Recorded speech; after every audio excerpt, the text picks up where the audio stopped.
இது ஃபர்ஸ்ட் மலேசியாவின் செய்திகள் உங்களுக்காக.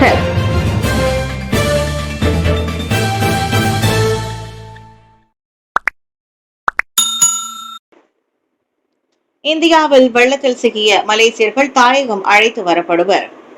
பருவமழையால் மோசமடைந்து பெருவெள்ளம் மற்றும் நிலச்சரிவு சம்பவங்களால் பாதிக்கப்பட்ட வட இந்தியாவிலிருந்து மலேசியர்களை விரைந்து தாயகம் கொண்டுவர நடவடிக்கை எடுக்கப்பட்டு வருகிறது. வெளியுறவு அமைச்சான விஸ்மா புத்ரா அதனை தெரிவித்தது. இதுவரை ஜம்மு மற்றும் லடாக்கில் சிக்கிக் கொண்ட மலேசியர்கள் குறித்து தகவல் கிடைத்து அவர்களை புதுடெல்லியில் உள்ள மலேசிய உயர் ஆணையம் தொடர்பு கொண்டது. ஆக சீக்கிரம் கிடைக்கும் விமானத்தில் அவர்கள் மலேசியா கொண்டு வரப்படுவர் என விஸ்மா புத்ரா கூறியது. தற்போதைக்கு இமாச்சல பிரதேசம், ஜம்மு காஷ்மீர், பஞ்சாப், அருணாச்சல பிரதேசம் ஆகிய மாநிலங்களில் நிலவரங்கள் அணுக்கமாக கண்காணிக்கப்பட்டு வருகின்றன.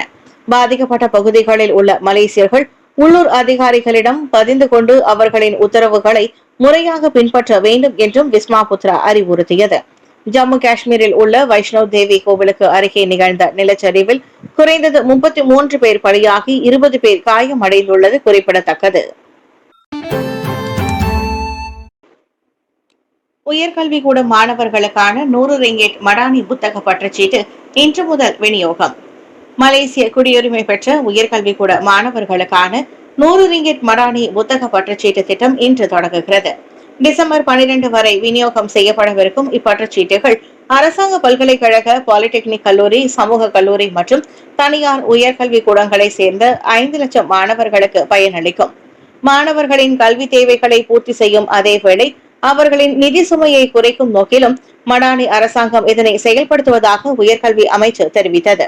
அதோடு மாணவர்கள் மத்தியில் வாசிக்கும் பழக்கத்தை ஊக்குவிப்பதையும் புத்தக தொழில்துறையை சுறுசுறுப்பாக்குவதையும் இது நோக்கமாக கொண்டுள்ளது. கூடுதல் பாட புத்தகங்கள், மீள்பார்வை நூல்கள் உட்பட பல்வேறு புத்தகங்களை மைசிஸ்வா பிளேஸ் என்ற இணையதளத்தில் மாணவர்கள் பெற முடியும்.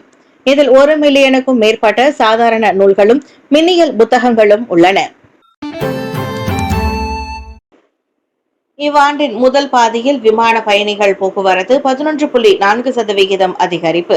சீன இந்திய பயணிகளுக்கான விசா விலக்கே காரணம். இவ்வாண்டின் முதல் 6 மாதங்களில் மலேசியாவின் விமான பயணிகளின் வரத்து 11.4% உயர்ந்துள்ளதாக போக்குவரத்து அமைச்சர் அந்தோனி லோக் தெரிவித்தார். இந்த அதிகரிப்பு பெரும்பாலும் சீனா மற்றும் இந்தியாவிலிருந்து வரும் பயணிகளால் ஏற்பட்டது. அவர்கள் விசா இல்லாமல் 30 நாட்கள் மலேசியாவில் தங்க அனுமதி பெற்றுள்ளதை அவர் சுட்டிக்காட்டினார். இவ்வேளையில் மலேசிய தேசிய விமான ஆலோசனை மன்றமான NACC KLIA 1 மற்றும் KLIA 2 இணைப்பை துரிதப்படுத்த ஒப்புக்கொண்டுள்ளதாக அமைச்சர் சொன்னார். இதன் மூலம் பயணிகள் விமான நிலையத்தை விட்டு வெளியேறாமல் அல்லது பயண பெட்டிகளை எடுக்காமல் எளிதாக முனையங்களுக்கு இடையில் மாறி செல்ல முடியும். டெர்மினல் 1, 2 இணைப்பு என்பதன் பொருள் 2 முனையங்களும் நேரடி இணைப்பை அமைப்பதாகும். நேரடி பேச்சுவார்த்தை மூலம் குத்தகை ஒப்பந்தம் கிடையாது, பிரதமர் திட்டவட்டம். நேரடி பேச்சுவார்த்தைகள் மூலம் குத்தகைகளை வழங்கும் நடைமுறை இனியும் வேலைக்கு ஆகாது என பிரதமர் ஸ்ரீ அன்வர் இப்ராஹிம் திட்டவட்டமாக கூறியுள்ளார். இது ஒன்றும் சுலபமான காரியம் அல்ல என்றாலும் அரசாங்கம் அதன் இலக்கில் உறுதியாக உள்ளது. அதோடு வேண்டியவருக்கு சலுகை காட்டுவது, நிதி ஒதுக்கீட்டில் கசிவு, அதிகார துஷ்பிரயோகம் போன்ற கலாச்சாரமும் துடைத்தொழிக்கப்படும். எனவே அனைத்து அரசு துறைகளும் விதிமுறைகளை கட்டாயம் பின்பற்ற வேண்டும் என்றார் அவர். 2025 அரசாங்க நிதி கொள்முதல் மற்றும் சட்ட மசோதாவை மக்களவையில் 2வது வாசிப்புக்கு விட்டபோது அன்வார் அதனை குறிப்பிட்டார். மடானி பொருளாதார முன்வரைவு மற்றும் 13வது மலேசிய திட்டம் இதனை உறுதி செய்யும். குறிப்பாக கோழி முட்டை, காய்கறிகள் தொடங்கி மருந்து மாத்திரைகள் வரை ஏகபத்திய உடைக்க நடவடிக்கைகள் எடுக்கப்படுகின்றன. கடினமான பாதை ஒன்று என்றாலும் அரசாங்கம் சமரசம் காட்டாது என்று அவர் சொன்னார். இந்த 2025 நிதி கொள்முதல் மசோதா 12 பகுதிகளையும் 93 உட்பிரிவுகளையும் கொண்டுள்ளது. மலேசிய கடன் 1.3 டிரில்லியன் ரிங்கெட் ஆக, ஆனால் விகிதாச்சாரத்தில் முன்னேற்றம்.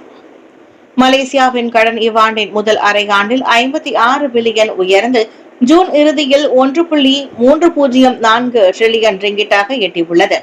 2024 இறுதியில் இது 1.248 டிரில்லியன் ரிங்கிட்டாக இருந்தது. இரண்டாவது நிதி அமைச்சர் டத்தோஸ்ரீ அமீர் ஹம்சா அசிசான் அதனை தெரிவித்தார். இந்த கடன் உயர்வு வளர்ச்சி செலவுகள் மற்றும் நிதி பற்றாக்குறையை சமாளிக்க அவசியமானது என அவர் விளக்கினார்.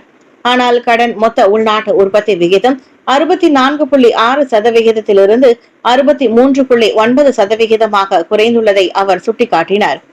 அரசின் மொத்த கடன் பாக்கி 384.6 ரிங்கிட் பில்லியன் ஆகும். அதில் 238.8 பில்லியன் ரிங்கிட் உத்தரவாத கடன் என்றார் அவர்.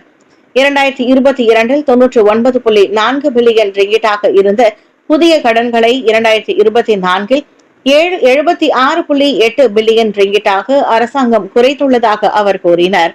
இந்நிலையில் எஸ்எஸ்டி விரிவாக்கம், எரிபொருள் மானிய சீரமைப்பு மற்றும் அரசு செலவுகள் சீரமைப்புகளை உள்ளடக்கி இவ்வாண்டு நிதி சீர்திருத்தங்கள் மேற்கொள்ளப்படுகின்றன. 15 நாடுகளை சேர்ந்த 2.14 மில்லியன் வெளிநாட்டு தொழிலாளர்கள் மலேசியாவில் வேலை செய்கின்றனர். நாட்டில் தற்போது 2.14 மில்லியன் வெளிநாட்டு தொழிலாளர்கள் வேலை செய்வதாக மனிதவள அமைச்சர் ஸ்டீவன் சிம் தெரிவித்துள்ளார். அவர்கள் 15 நாடுகளை சேர்ந்தவர்கள் ஆவர்.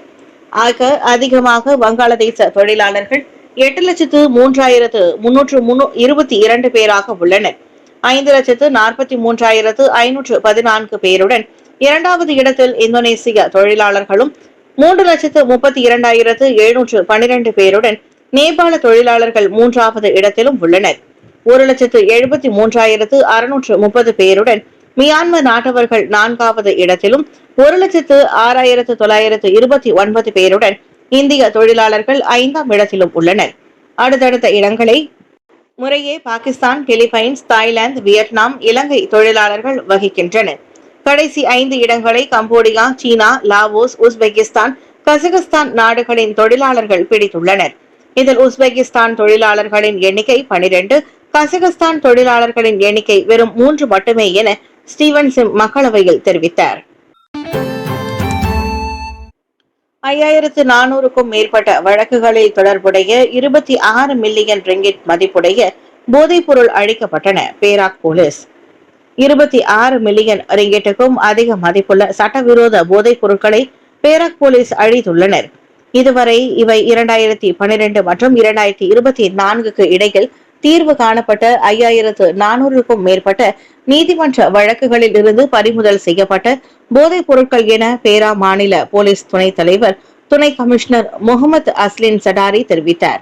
404 கிலோ ஷாபு, 165 கிலோ கஞ்சா, 46 கிலோ கெட்டமைன், 652 கிலோ கேத்தும் இலைகள் மற்றும் 3 மில்லியன் மில்லி லிட்டர்களுக்கும் அதிகமான கேத்தும் பானம் ஆகியவையும் அழிக்கப்படவற்றில் அடங்கும் என அவர் தெரிவித்தார்.